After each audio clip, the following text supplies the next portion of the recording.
Hello students, last lecture में हम लोगों ने जो है इमेज फॉर्मेशन किया था लेंसेज के अंदर। ठीक है, इमेज फॉर्मेशन के अंदर हम जो है टू टाइप से हम इमेज फॉर्मेशन कर सकते हैं लेंस के अंदर, बाय यूजिंग मैथमेटिकल एनालिसिस और बाय यूजिंग रे डायग्राम्स।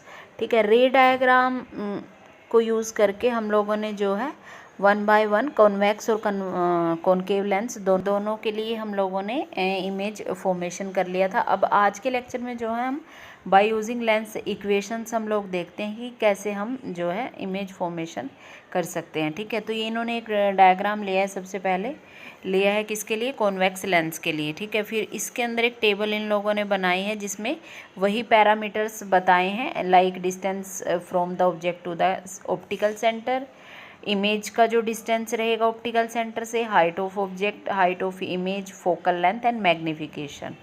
ठीक है, और दोनों लेंस के लिए इन्होंने लिया है ये, ऊपर पॉजिटिव और नेगेटिव भी बताया कि किस केस में कैसे रहेगा। सबसे पहले आता है हमारा थिन लेंस इक्वेशन, जो हम लोगों ने लास्ट लेक्चर में भी डिस्कस किया था कि inversely of the focal length is equal to the inversely of distance of object plus में डिस्टेंस ऑफ इमेज। ठीक है, तो ये रहता है क्या, लेंस इक्वेशन के लिए हम जो इक्वेशन यूज़ करते हैं। ठीक है, उसके बाद आती है हमारी मैग्नीफिकेशन इक्वेशन। ठीक है, which is equal to the height of image upon में हाइट ऑफ ऑब्जेक्ट। ठीक है, तो ये दोनों इक्वेशन यूज़ करके हम आगे जो है कोई भी एग्जांपल लेंगे और उनको सोल्व करेंगे कि कैसे हमें ये इक्वेशंस में पुट करना है। ठीक है, तो इसीलिए अभी तक हमने लास्ट लेक्चर में जो है रे डायग्राम्स को यूज़ किया था। अब आज हम यूज़ करेंगे किसको, इक्वेशंस को। लाइक इन्होंने ये एक एग्जांपल लिया है यहाँ पे जिसकी फोकल लेंथ बताई है 15 सेंटीमीटर। ठीक है, और लेंस कौन सा लिया, कॉन्वर्जिंग लेंस। अगर लाइट को हम लोकेट करते हैं 50 सेंटीमीटर फ्रॉम द लेंस, तो किस टाइप की जो हमारी इमेज बनेगी और कहाँ पे ये लोकेट करेगी, ये चीज़ें हमें फाइंड आउट करनी है इस एग्जांपल में।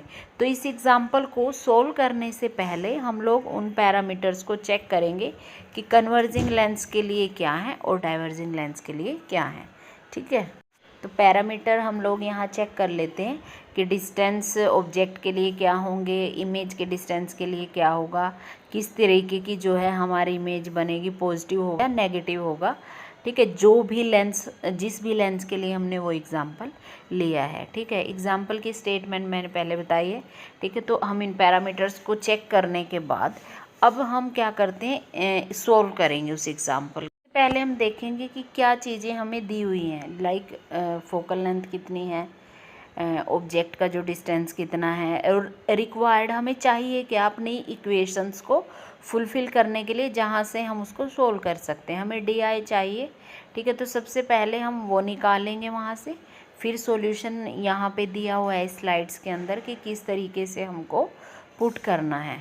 ठीक है, और फिर एंड में जो है रिज़ल्ट भी दिया हुआ है। तो इस तरीके से आपको इससे रिलेटेड एग्जांपल जो हैं सोल्व करने हैं by using these equations, thin lens equation and magnification equation. इसके बाद एक एग्जांपल और लेंगे हम जिसके अंदर जो है पेंसिल की हाइट है 14 सेंटीमीटर, कन्वर्जिंग लेंस के सामने उसको रखने के बाद, और an inverted real image of height 43 centimetre is same. इस तरीके की इमेज हमारी बनी है जो इन्वर्टेड है और रियल इमेज है जिसकी हाइट है 43 सेंटीमीटर, और कहाँ बनी है, other side of the lens. तो हमें इसके अंदर निकालना क्या है, मैग्नीफिकेशन ऑफ द लेंस। ठीक है, तो सबसे पहले हमें वही है कि पैरामीटर्स को चेक करेंगे, फिर इसको सोल्व करेंगे हम। अगेन हम लोग जो है पैरामीटर चेक करेंगे। ठीक है, पैरामीटर उसी टेबल से जो हमने पहले दिखाई थी सबसे फर्स्ट, उसके बाद सोल्व करते हैं। नोट करेंगे क्या क्या दिया हुआ है। ठीक है, रिक्वायर्ड हमें चाहिए क्या, क्योंकि हमें क्या करना है, मैग्नीफिकेशन निकालनी है लेंस की, तो हम मैग्नीफिकेशन इक्वेशन का यूज़ करेंगे। ठीक है, जो है हाइट ऑफ इमेज अपॉन में हाइट ऑफ ऑब्जेक्ट। ठीक है, तो पुट करेंगे और इस तरीके से मैग्नीफिकेशन हमारी निकल जाएगी इसके अंदर। ठीक है, तो इस तरीके से हम जो है इससे रिलेटेड एग्जांपल्स को सोल्व करेंगे। नेक्स्ट हमारा आता है एक पावर ऑफ लेंस, ठीक है। यहाँ पे एक फॉर्मूला दिया है जो पावर ऑफ लेंस के लिए हम लोग यूज़ करते हैं, ठीक है। इसके अंदर पावर लेंस की क्या होगी, is equal to inversely proportional to the focal length, ठीक है। पावर को हम यहाँ एक्सप्रेस करेंगे डी के अंदर, ठीक है। एक नेक्स्ट आता है इसके अंदर टोटल इंटरनल रिफ्लेक्शन, एक टॉपिक।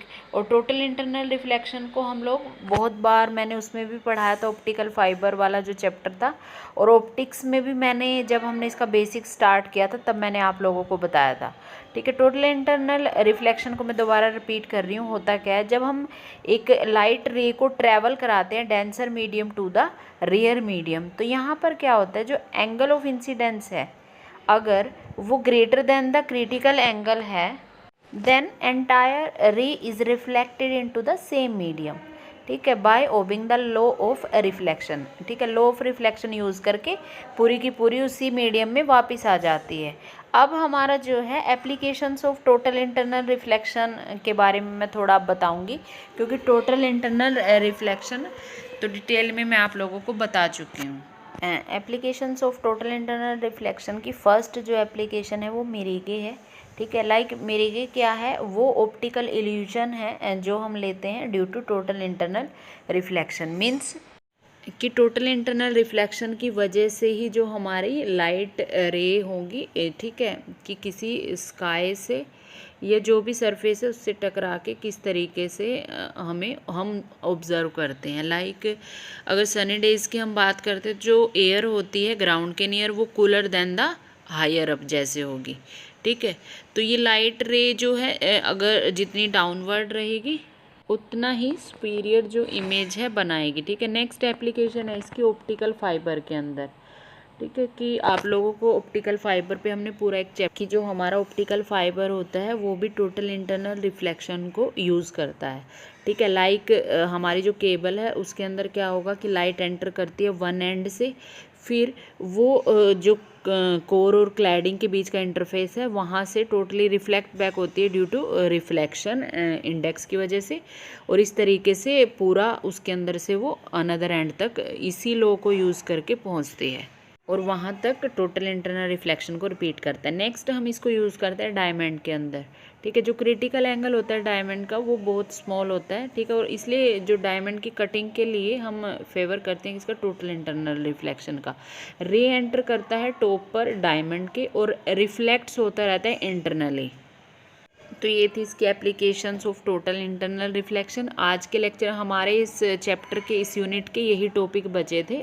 हम नेक्स्ट यूनिट स्टार्ट करेंगे, ठीक है। Okay, thank you.